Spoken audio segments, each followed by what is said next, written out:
from the world's leading center for finance, the arts, publishing, science, research, media, innovation, and much more. This is Metro Focus with Rafael P. Roman.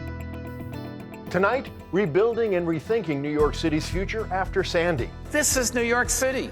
We've always turned challenges into opportunities. What Sandy left behind off the Jersey Shore. The amount of debris that's been pulled out of there so far is staggering. Rereading Martin Luther King's letter from Birmingham jail 50 years later. It's fair to say foundations of the old racial order of the U.S. cracked. And here comes the bride down a rather unusual aisle. Funding for this program is made possible by James and Merrill Tisch, Cheryl and Philip Milstein family, Jody and John Arnhold, Bernard and Irene Schwartz, the Nissan Foundation, and the Ford Foundation, working with visionaries on the front lines of social change worldwide. Corporate funding for Metro Focus is provided by Mutual of America, your retirement company. Hello, I'm Rafael P. Roman. Welcome to Metro Focus. It's a plan that fits the size of the nation's largest metropolitan area. Big. Just weeks after Hurricane Sandy hit last fall, causing billions of dollars of damage and killing 43 people in New York City alone, Mayor Michael Bloomberg charged his team with finding ways to protect the city from future storms. In a few minutes, we'll have an in-depth conversation with the director of that project, Seth Pinsky, the president of New York City's Economic Development Corporation. But first, here are some excerpts from the mayor's recent speech that laid out a $20 billion plan to build what he calls a stronger, more resilient New York. As bad as Sandy was, future storms could be even worse. In fact, because of rising temperatures and sea levels, even a storm that is not as large as Sandy could down the road be even more destructive. We expect that by mid-century, up to a quarter of all New York City's land area, where 800,000 residents live today, will be in the floodplain. If we do nothing more, 40 miles of our waterfront could see flooding on a regular basis just during normal high tides. We don't need a storm for that. Think about what that means, just in financial terms.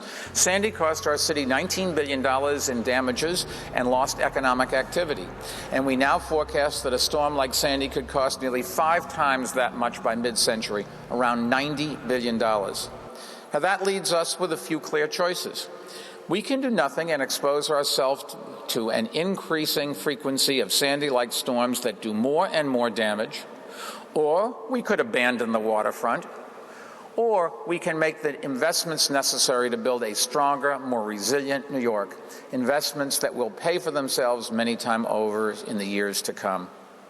I strongly believe we have to prepare for what the scientists say is a likely scenario. Whether you believe climate change is real or not is beside the point. The bottom line is we can't run the risk. And as New Yorkers, we cannot and we will not abandon our waterfront. It is one of our greatest assets. We must protect it, not retreat from it. Now, some of our waterfront protections may be controversial. Some may block views. But the alternative is to get flooded out, or worse. We can't stop nature, and if we're going to save lives and protect the lives of communities, we're going to have to live with some of the new realities. Now, all of these plans will make our city better prepared to handle extreme water. But we should also look at them as opportunities to make our communities stronger and more vibrant. Why shouldn't a tidal barrier in Coney Island also be a bridge to a new protected waterfront park? Why shouldn't we integrate our coastal defenses into beautiful waterfront esplanades? Why can't a fortification that protects Lower Manhattan against rising seas also be the foundation for a vibrant new neighborhood? This is New York City. We've always turned challenges into opportunities. Sandy was a temporary setback that can ultimately propel us forward if we think big and seize the moment. And joining me now is Seth Pinsky, director of the Mayor's Special Initiative for Rebuilding and Resiliency and president of the New York City Economic Development Corporation, a nonprofit agency that manages city properties, develops private partnerships, and works to bring investment and new businesses to New York City. Mr. Pinsky, welcome back to the show. Thank you. Now, Mr. Pinsky, as we heard, the mayor said that whether we believe climate change is real or not is beside the point. We can't take the risk. But if climate change isn't real, or not as severe as the mayor predicts, is trying to avoid the risk worth $20 billion or probably more? Well, I think it's important to understand a few things. First of all, I think the mayor believes very strongly that climate change is real. And we've been making significant investments as a city to make sure that we're reducing our contribution to climate change. Second of all, I think it's important to understand that this isn't something that is just going to happen in the future. This is something that actually has been happening. In fact, the sea levels around New York City have already risen by a foot just since 1900. So climate change has been occurring. And third of all, I think that what we see from Hurricane Sandy is the fact that even without climate change, we're extremely vulnerable. Today, the 100-year floodplain covers 500 million plus square feet of built area. And as we saw from Sandy, all of that is exposed to extreme weather risks. And so we need to make sure that we're making the investments just to protect ourselves from that. But looking forward, we know that those risks are going to become greater, and therefore the investment becomes even more important in the long term. And who's going to pay for those investments? Who's going to pay the $20 billion plus? Well, the plan that the mayor laid out is a $20 billion plan. About $10 billion of that is already funded. It's either in the city's capital budget already, or it's in federal monies that the city has already received. We believe that probably another $5 billion of that will come from other sources that are reasonably likely to be secured, including future allocations of money that has already been appropriated by Congress. And then with respect to the remaining $4 billion, the mayor is proposing putting additional city money into the budget. And then we also lay out a series of other funding sources. We think that the most appropriate funding source would be the federal government again. And this is, I think, a very important point.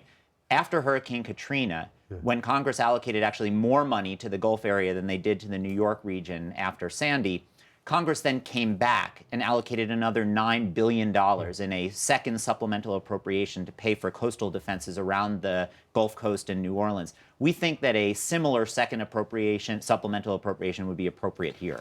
Now, Mr. Pinsky, of the 200 plus proposals that your plan includes, is there one that you believe is absolutely critical that we implement as soon as possible? Well, rather than saying that one is more important than another, what I would point you to is one that actually should be able to move forward quickly, that could have a very significant impact. And it's an armored sand dune that has been in studies with the Army Corps of Engineers for a couple of decades now. And we think it's time to move this beyond the study phase and actually to build it.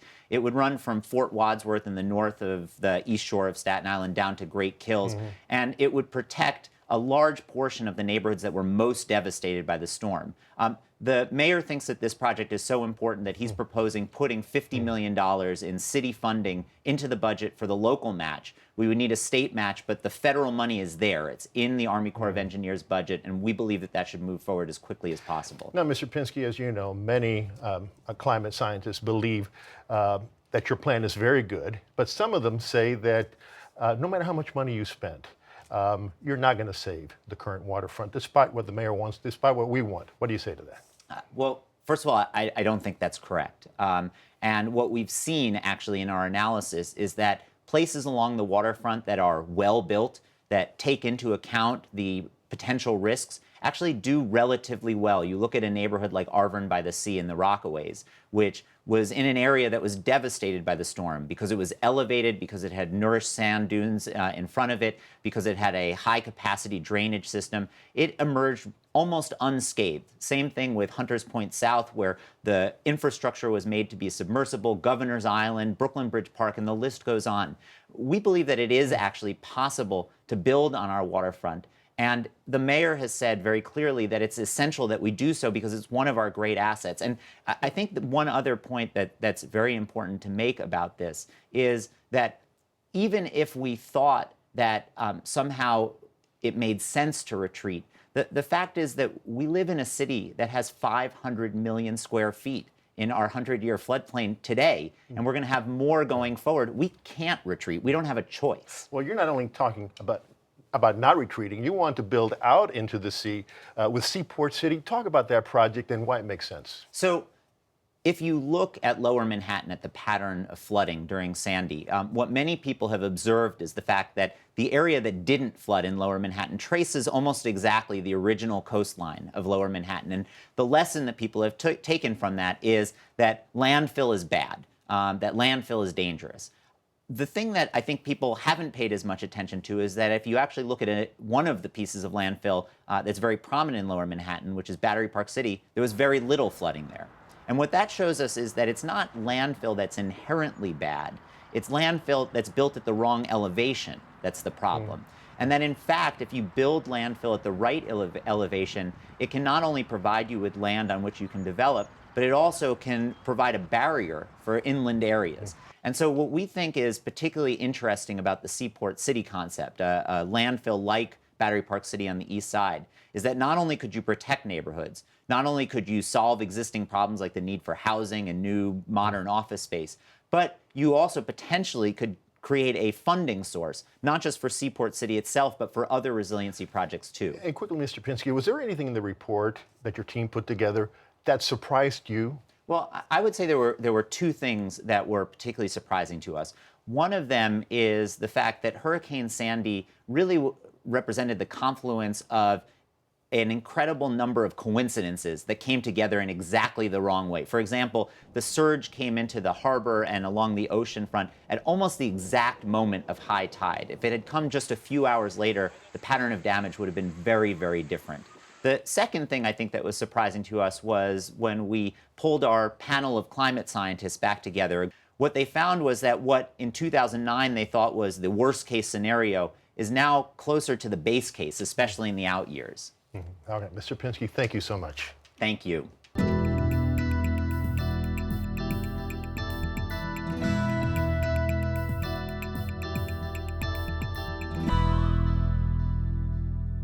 While New York City focused on how to prepare for future storms, there's still damage to repair after Superstorm Sandy all across the region. Fears that dangerous debris from the storm is still buried in the ocean led officials to ban swimming this summer in one New Jersey town. Lauren Wanker reports now from the beautiful beaches of Middletown. 5-year-old Nico Cordova loves collecting seashells on Ideal Beach in Middletown. The water is his favorite part of the beach. You get to go swimming. But this summer, Nico can't go swimming here. That's because beachgoers aren't allowed to swim at Middletown's two beaches. It's a first for the Monmouth County community. Well, we are concerned that there still may be some debris in the water, and I know the DEP has been doing a great job across the state of cleaning out the waterways, and it's really a massive job. But we're not 100% sure that the bay is clean, and we would hate for somebody to go swimming and have some debris. Mayor Jerry Scharfenberger calls both Leonardo and Ideal Beaches the jewels of Middletown. The beaches will remain open to the public, but the township chose not to hire the 4 lifeguards that typically monitor swimmers in the Raritan Bay.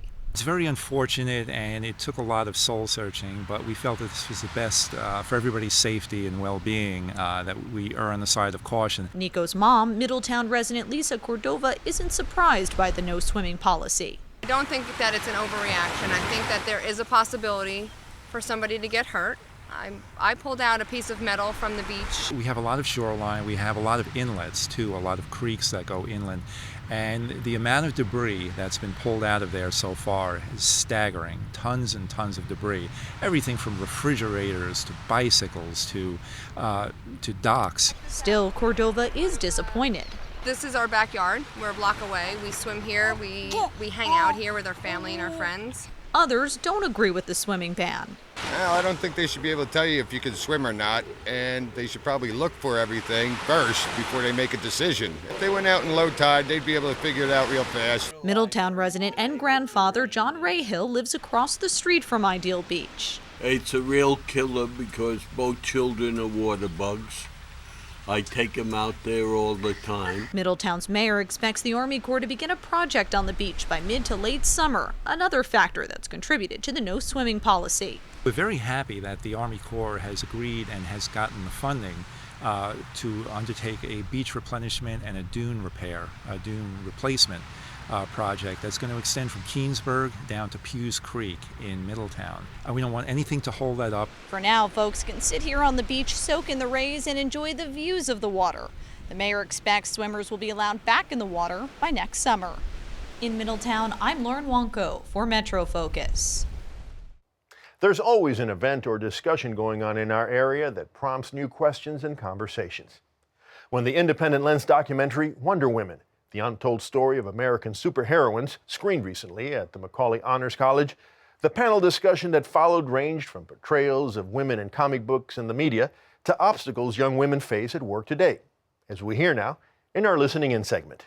We are taught as women that there are a limited number of spots, and so therefore we must claw over everyone rather than asking why are there a limited number of spots for women in the first place.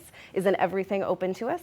But I also think that one of the biggest dangers of the backlash to feminism is that my generation has grown up being told that we are equal. There are no barriers. You can do everything, so go do everything. And so when we hit those barriers, we think, I did something wrong. And conversely, we see other women who are getting ahead and go, well, she must be better than me, or she must be sleeping with the boss, or something that is negative.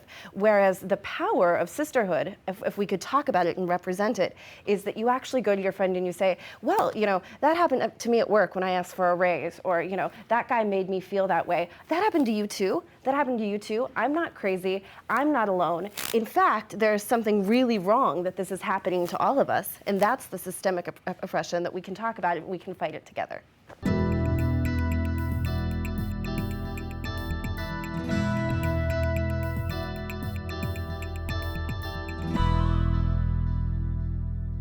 This summer, America will mark the 50th anniversary of one of the most extraordinary speeches in our history, the Reverend Martin Luther King's I Have a Dream speech, given on the steps of the Lincoln Memorial on August 28, 1963.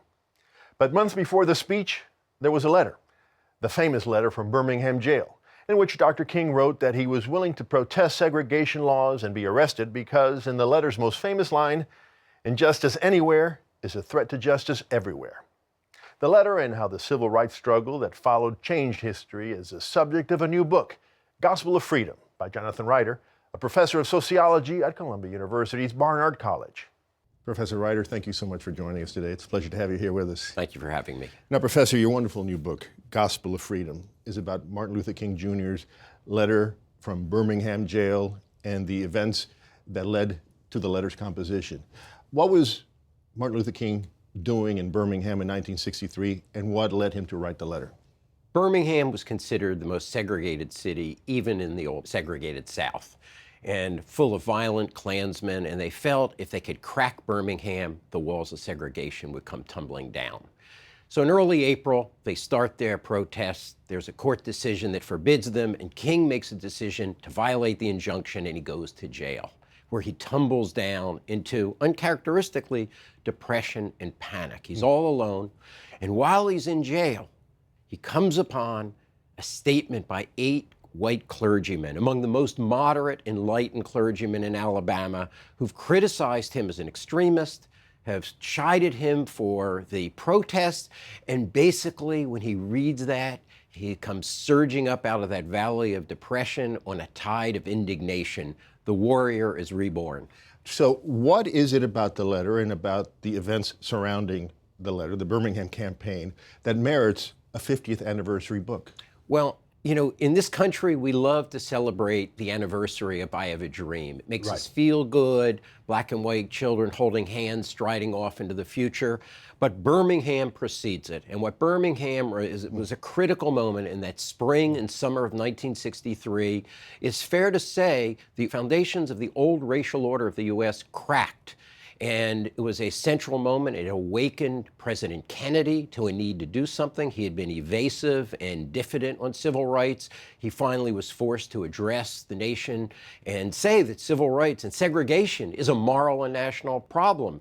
It set the momentum to the March on Washington and a set of important interracial demonstrations throughout the summer, and it put in motion the movement towards the Civil Rights Act of 1964. So you say the Birmingham campaign and the letter transformed the civil rights movement? It was a different movement after than before? It didn't utterly transform it, but it was a critical movement. It was a transition that had effects on black people and white people more generally. And I think it's fair to say that in some critical sense, America was reborn, or began to be reborn, as a democratic nation in that period. And the portrait of Martin Luther King that comes through the letter, you say, it's a different kind of Martin Luther King, an angrier Martin Luther King. Now, was Martin Luther King always angry, but was able to keep it under wraps with his diplomatic persona, or did the struggles make him angry and harder? You know, King was a complex figure, and we kind of reduce him to these little stereotypical moments. So he had many different modes. The anger in the letter is a moral anger. He is indignant at injustice, but he's especially indignant at white moderates, which includes the Kennedy administration. It includes the Washington Post and the New York Times that are criticizing him. And what got him in that letter, those 8 clergymen embodied everything that was galling him, been building up for 18 months, all of the good people saying, go slow, things are untimely, wait for another day. And that's the anger you hear when you hear King in the mass meeting right after he gets out of jail. He says, wait. That's what we've always heard. Mm-hmm. Now, do we live in the country that King envisioned?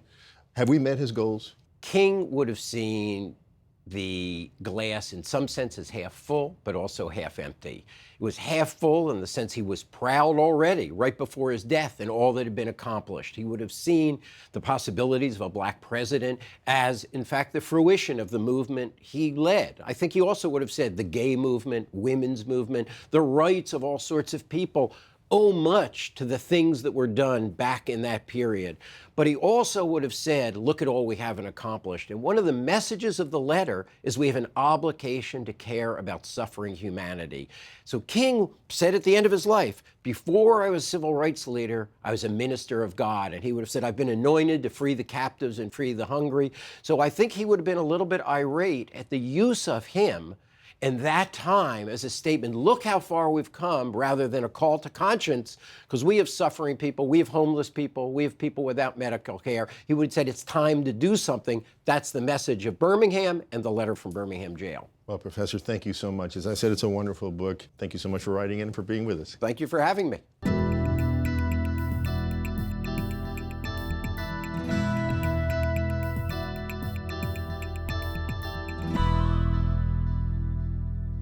For brides and grooms, walking down the aisle is a very special moment.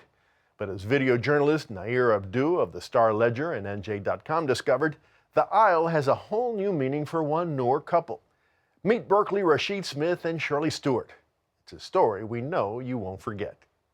It's a few hours before Shirley Stewart and Rashid Smith tie the knot. She's not a nervous bride, and he's not a superstitious groom. They're getting ready together at their house in Newark. They've been together 8 years now, seen their kids from previous relationships go on to college.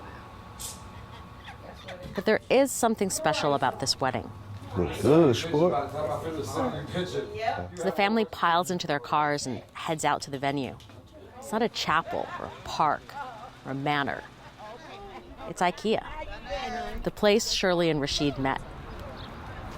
Shirley's daughter, Josharel, was 14 at the time and spotted Rashid walking in the store. He was cute. And so I saw him and I asked my daughter, I said, let's see if he's with somebody. We followed him a little bit just to see if anybody else was with him. The rug department, we went through the bathroom department. He kept stopping and picking up stuff, which made it easier for me to look to see if he had a ring on his finger. They good. I had no clue. I was just probably in my own world that day. She said, do you want me to get his phone number? And I said, yes. She was like, yeah, go ahead, you do that. You go ahead, let me see if you get his number. And I was kidding. And her and her girlfriend ran off into the rug department. So I walked up to him, I asked him his name, and I was like, oh, my mom thinks you're cute. Can she get your number? She was over in the corner messing around like she ain't know what was going on. And then he asked me, he said, is this your daughter? He said, I don't give little girls my phone number. Did you want it? And I panicked. I think I turned purple. Then she was like, I don't know what she's talking about. You know, I don't know, moving around and still trying to hide. And I told her, I was like, Mom, you want his number. There you go. This is it. I saw her. Well, the Bible says that he that findeth him a wife, findeth him a good thing and findeth favor in the Lord. And surely enough, on February the 12th, 2005, right here in IKEA, here come Rashid strolling and Shirley sashaying. They found love in the photo department. And I'm here to bless y'all on today, asking that God not Every only time we bless go you in there and go abundantly, through the framing department, we exceedingly always and say, above all that if ever we get married, this is where we want to get married. This is the spot we met. Amen. Amen. Salute the bride. That's my sister. And you may salute the bride. Not too much. That's enough.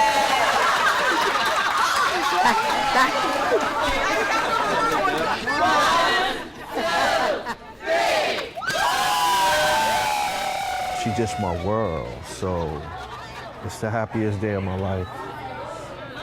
I'm ready to break down, cry now, but it's the happiest day of my life.